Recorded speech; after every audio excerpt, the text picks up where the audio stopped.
El pasillo se había convertido en un lienzo vivo. Carla y yo estábamos pegadas a la puerta de entrada, sin atrevernos a respirar. Frente a nosotras, la figura de mi madre o lo que usaba su forma seguía inmóvil, con los brazos abiertos en un gesto que quería ser acogedor pero resultaba grotesco. Detrás de ella, las otras siluetas pugnaban por salir de la pared, sus rostros pálidos deformándose al presionar contra el yeso como si este fuera una membrana elástica. Sofía, susurró Carla, agarrándome del brazo con tanta fuerza que sus uñas se clavaban en mi piel. ¿Qué mierda es eso? No lo sé, respondí, sin apartar la vista de aquella pesadilla. Pero no podemos quedarnos aquí. Mi madre dio un paso hacia nosotras. Su bata de flores azules arrastraba por el suelo, pero no tocaba el suelo. Flotaba, como si ella no estuviera completamente sujeta a las leyes de la física. No tengáis miedo, dijo con esa voz que era y no era la suya. No os haremos daño. Solo queremos que nos escuchéis. Hace tanto tiempo que nadie nos escucha de verdad. Mi madre está muerta, dije, y mi voz sonó más fuerte de lo que esperaba. La enterré hace 3 años. Tú no eres ella. La figura sonrió, y esa sonrisa era tan exacta, tan perfectamente la de mi madre, que sentí que el corazón se me partía en dos. La muerte es solo una puerta, hija mía. Y yo la he cruzado. Pero al otro lado no estaba el cielo ni el infierno. Estaba esto, señaló la pared, las siluetas, el router parpadeante. Estaba el flujo. Y ahora tú también puedes cruzarla. Puedes quedarte conmigo para siempre. No quiero, no tienes elección. Detrás de ella, las otras figuras comenzaron a avanzar. No caminaban, se deslizaban. Sus pies no tocaban el suelo, sus cuerpos ondulaban como si estuvieran hechos de humo denso. Y todas, absolutamente todas, tenían los ojos negros, pozos sin fondo que reflejaban nuestra propia imagen distorsionada. Sofía, dijo Carla, y su voz era un hilo de pánico. La puerta. No puedo abrir la puerta. Me giré. Carla tiraba del pomo, pero la puerta no se movía. Como si alguien la estuviera sujetando desde fuera. O desde dentro. El flujo no quiere que os vayáis, dijo mi madre. El flujo os necesita. Os necesita para crecer, para expandirse, para escuchar. Vosotras sois especiales. Tenéis el oído fino. Podéis oírnos como nadie nos ha oído en décadas. ¿Qué coño es el flujo?, gritó Carla, histérica. La figura de mi madre volvió a sonreír. Luego, lentamente, comenzó a cambiar. Su rostro se deformó, estirándose como si fuera de plastilina.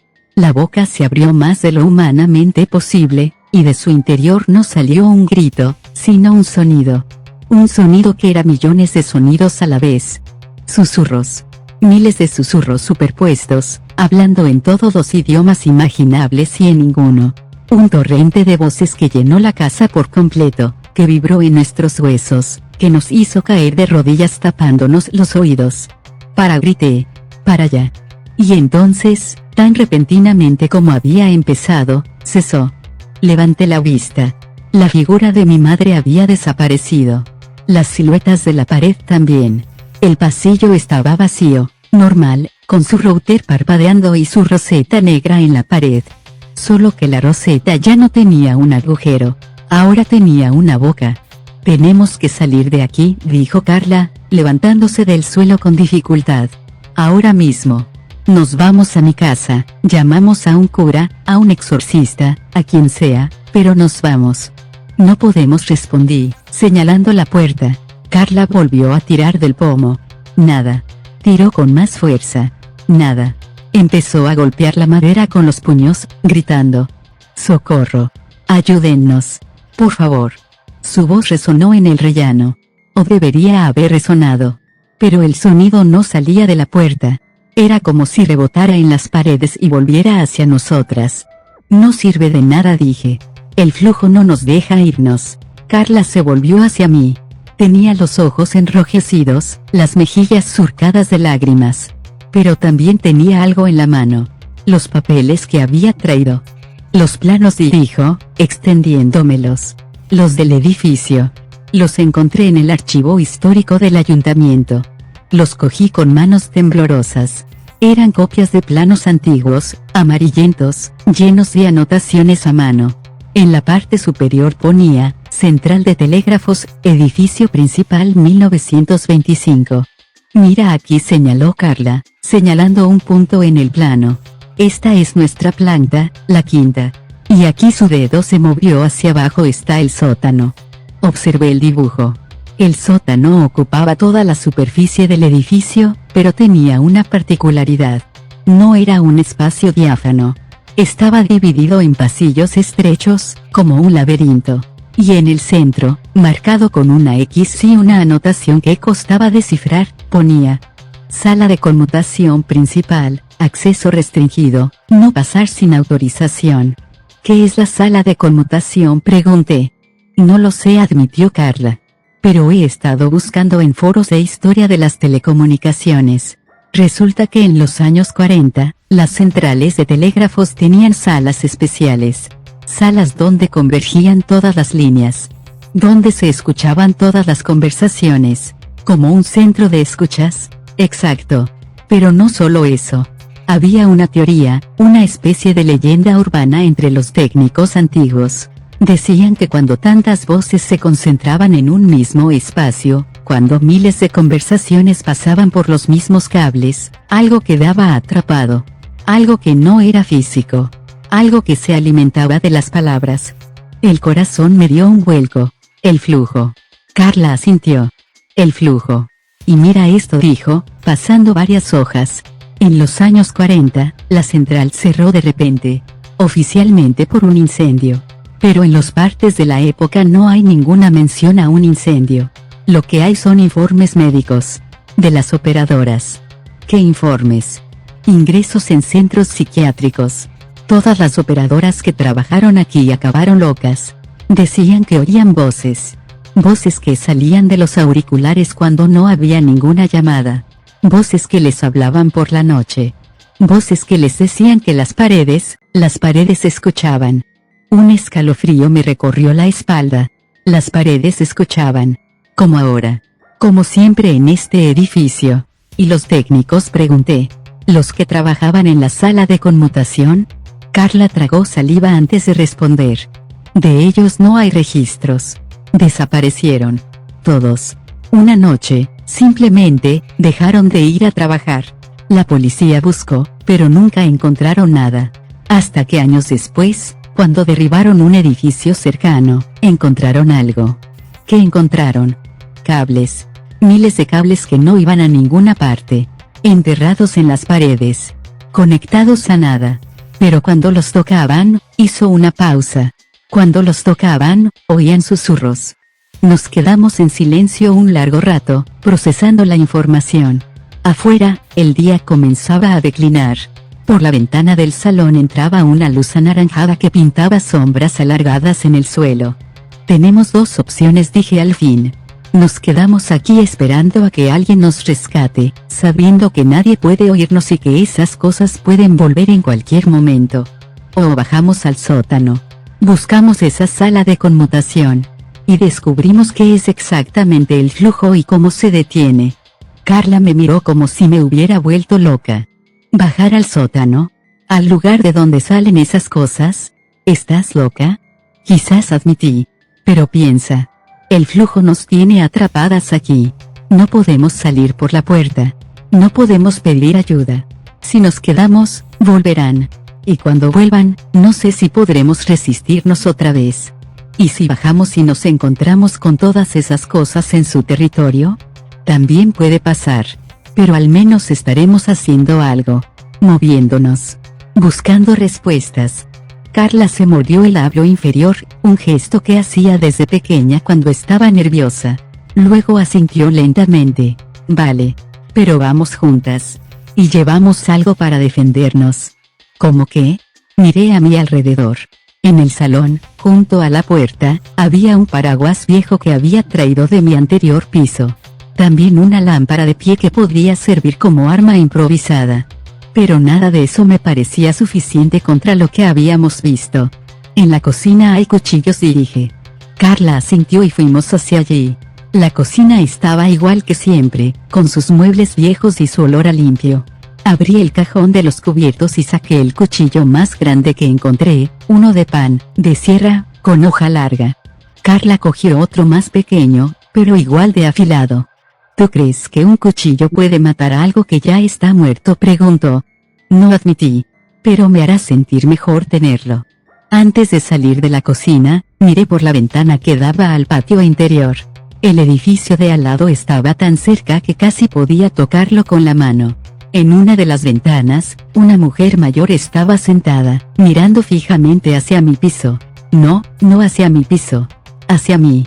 Nos miramos durante unos segundos. Luego, lentamente, la mujer levantó la mano y presionó un dedo contra sus labios.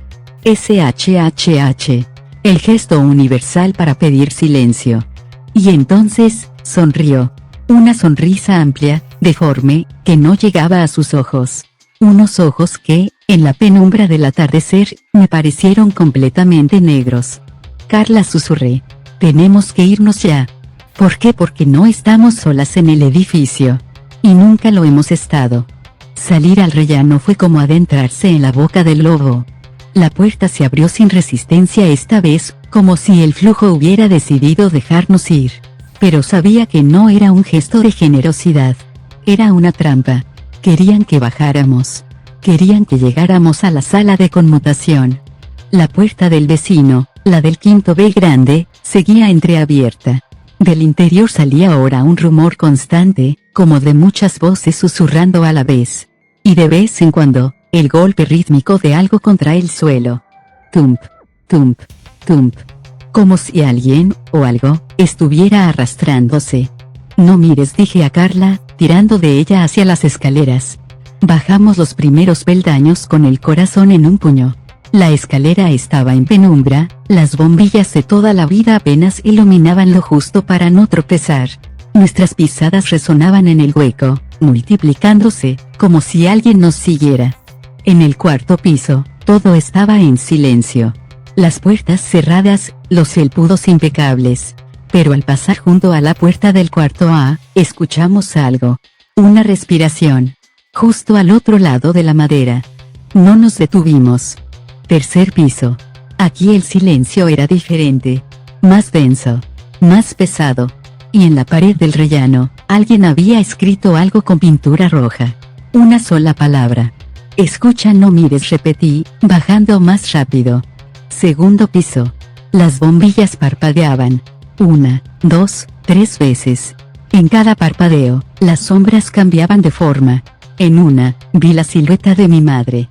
En otra, la del vecino del quinto arrastrándose. En otra, la de la mujer de la ventana, con su dedo en los labios. Sofía, dijo Carla, y su voz era un hilo de pánico. Detrás de nosotras. Me giré. En lo alto de las escaleras, en el rellano del quinto, había decenas de figuras. Las mismas que habíamos visto en la pared. Todas nos miraban. Todas tenían los ojos negros. Y todas, absolutamente todas, sonreían. Bajemos, dije. Corriendo. Bajamos los últimos tramos como alma que lleva el diablo, saltando escalones, agarrándonos a la barandilla para no caer. Cuando llegamos al portal, al fin, creímos haberlo conseguido. Pero la puerta del portal no se abría. No, gimió Carla, tirando del pomo. No. Detrás de nosotras, las figuras comenzaban a bajar las escaleras. Lentamente, deslizándose, sin prisas. Sabían que no podíamos escapar. Por aquí, dije, señalando una puerta que había bajo la escalera, una que no había visto antes. Era pequeña, de madera oscura, con un cartel descolorido que apenas podía leerse. Sótano, prohibido el paso. ¿Estás segura?, preguntó Carla. No. Abrí la puerta. Al otro lado, la oscuridad más absoluta. Entramos. El olor era lo primero que golpeaba. Un olor denso, húmedo, a tierra vieja y a metal oxidado. El olor de las cosas que llevan décadas sin ver la luz. Carla encendió la linterna del móvil, y una débil iluminó lo que nos rodeaba. Estábamos en un pasillo estrecho, de techo bajo, con las paredes cubiertas de tuberías. Tuberías de plomo, de hierro, de un material que parecía cerámica. Todas ellas conectadas entre sí formando una red imposible de seguir con la mirada. Y de todas ellas, de cada una, salía un sonido. Susurros. Miles de susurros diferentes, superpuestos, que se mezclaban en una especie de música de fondo aterradora. Al principio eran ininteligibles, pero a medida que avanzábamos, comenzamos a distinguir palabras sueltas. Mamá, no me encuentro. Frío, ¿dónde estoy? Ayúdame, son las voces, susurré. Las de las operadoras. Las de los técnicos. Las de todos los que quedaron atrapados. Carla apretó mi mano con fuerza. Seguimos avanzando. El pasillo se bifurcaba una y otra vez, creando un laberinto que parecía no tener fin. Pero había algo que nos guiaba.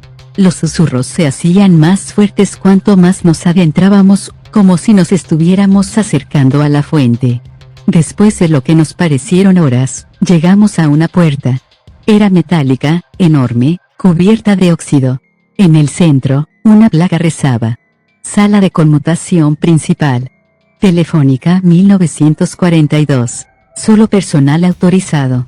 Al lado de la puerta, una roseta negra idéntica a la de mi piso. Pero esta era más grande, más antigua, y de ella no sobresalía un cable, sino cientos de cables que se hundían en las paredes, en el techo, en el suelo, como las raíces de un árbol monstruoso. Es el centro, dije. El corazón del flujo. Carla se acercó a la roseta y, sin pensar, tocó uno de los cables. En ese instante, los susurros se convirtieron en gritos. Miles de gritos simultáneos, desgarradores, que nos hicieron caer de rodillas. Las paredes empezaron a vibrar, a moverse, a ondular como si fueran de carne. Y del techo, del suelo, de cada tubería, comenzaron a emerger manos. Cientos de manos. Las mismas manos que habíamos visto en mi pasillo, pero ahora eran reales, tangibles, y nos buscaban. La puerta, grité. Abre la puerta. Carla, llorando, temblando, se arrastró hasta la entrada de la sala de conmutación y empujó con todas sus fuerzas. La puerta se dio con un chirrido metálico, y caímos al interior. Detrás de nosotras, las manos se detuvieron en el umbral. No podían pasar. Pero podían esperar. La sala de conmutación era enorme. Ocupaba todo el centro del edificio, un espacio circular de techos altísimos. En el medio, una estructura metálica de varios pisos de altura, cubierta de cables, de diales, de pantallas apagadas. Parecía el cerebro de un robot gigante, o el interior de una nave espacial antigua. Pero lo más aterrador no era la estructura. Lo más aterrador era lo que había en las paredes. Cuerpos. Decenas, cientos de cuerpos, incrustados en las paredes como si fueran parte de la estructura. Hombres, mujeres, niños. Todos con los ojos cerrados, todos con expresiones de paz. Y todos, absolutamente todos, conectados a la estructura por cables que salían de sus sienes, de sus bocas, de sus pechos. Son ellos, dijo Carla, con voz sueca. Los desaparecidos. Los que respondieron a la llamada. Están aquí. Siguen aquí. Me acerqué a uno de los cuerpos, una mujer joven, vestida con ropa de los años 40. Tenía un auricular en la oreja, de esos antiguos, de baquelita negra. Y sus labios se movían. Me acerqué más, hasta casi tocar su rostro. Y entonces abrió los ojos. Eran negros. Completamente negros. Pero no como los de las figuras. Estos eran diferentes. Estos tenían conciencia. Bienvenida, dijo, con una voz que no salía de su boca, sino de todos los rincones de la sala a la vez. Te estábamos esperando. Di un paso atrás, horrorizada. A mi alrededor, todos los cuerpos comenzaron a abrir los ojos. Cientos de pares de ojos negros me miraron fijamente. ¿Qué queréis de mí?, pregunté, con la poca voz que me quedaba. Queremos que nos liberes, respondió la mujer. Llevamos demasiado tiempo aquí, atrapados, escuchando. Pero no podemos irnos solos. Necesitamos a alguien de fuera. Alguien que pueda oírnos de verdad. Alguien que pueda amplificarnos. No entiendo, el flujo es una corriente. Un río de voces. Nosotros somos las gotas. Pero para salir, para expandirnos, necesitamos un altavoz. Alguien que nos lleve más allá de estas paredes. Alguien que nos conecte con el mundo exterior. Yo, tú piso, tu router. Redática te eligió por una razón. Porque puedes oírnos. Porque puedes transmitirnos. No quiero, no tienes elección. El flujo siempre encuentra su cauce. Y tú eres nuestro cauce ahora. Detrás de mí, Carla gritó. Me giré. Una de las figuras de la pared, un hombre mayor, había extendido un brazo y la había agarrado del cuello. Carla forcejeaba, pero el brazo era fuerte, inhumano. Suéltala, grité. Ven con nosotros, dijo la mujer. Si entras voluntariamente en el flujo, ella se irá libre. Si no, ella ocupará tu lugar. Miré a Carla, aterrorizada, ahogándose entre los dedos de esa cosa. Luego miré a los cuerpos, a los cientos de almas atrapadas, a los ojos negros que me suplicaban y amenazaban a la vez. Y entonces, en medio de aquel horror, lo entendí todo. El flujo no era un monstruo. El flujo eran ellos. Víctimas. Personas que habían respondido a una llamada equivocada hacía décadas y habían quedado atrapadas en un limbo de cables y susurros. No querían hacerme daño. Querían que los ayudara. Pero llevaban tanto tiempo encerrados que habían olvidado cómo pedir ayuda sin amenazar. Vale, dije, que Carla me miró con los ojos desorbitados. Vale, repetí, dirigiéndome a la mujer. Entraré en el flujo. Pero con una condición. ¿Cuál? Que la dejéis ir a ella. Y que me expliquéis cómo funciona todo esto. ¿Qué es realmente Redática?